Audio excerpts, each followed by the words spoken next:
May chika po kami, di ba ate? Yes.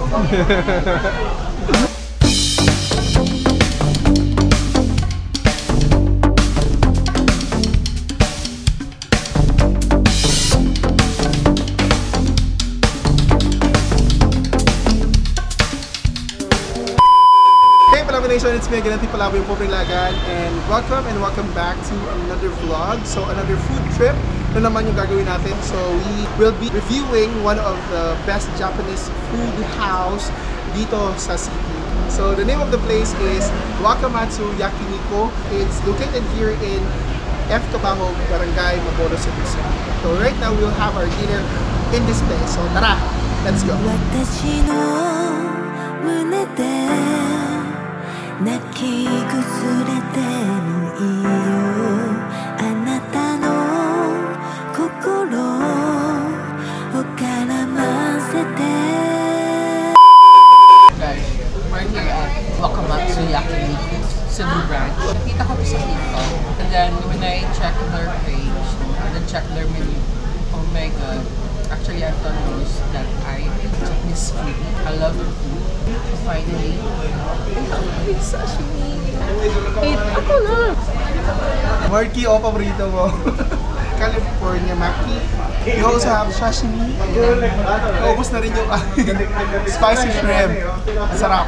Meron din kaming bibimbap. Meron din kaming ramen. Saltica. We have grills. Sarap nito. Tempura.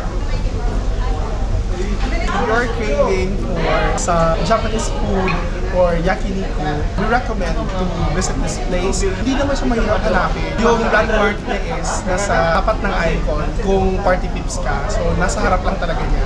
They have different rate for lunch and dinner. For lunch hour, it actually starts by 11 a.m. to 12:30, and that's for 650. And also for dinner from 5 p.m. to 9 p.m. that's for 750 pesos.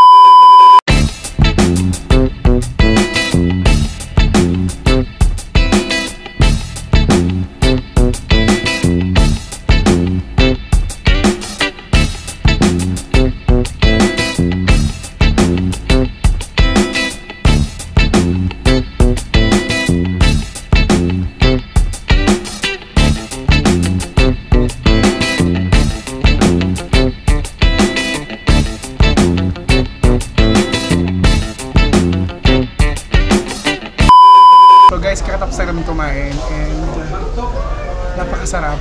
Naantok na kami.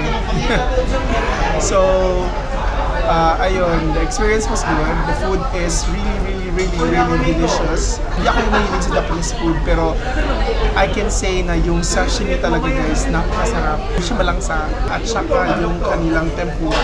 Napakasarap. So my favorite was the chili shrimp talaga. Tapos yung favorite ni ko yung lunos. Charot lang. You wanted to experience yakiniku sa place na to, I'm going to put the link down below para ma-experience nyo kung ano yung experience namin.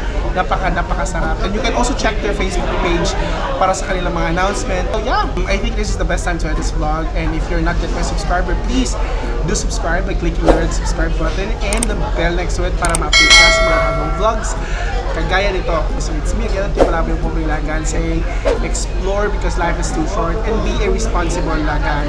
Till next time, I'll see you on my next vlog. Bye!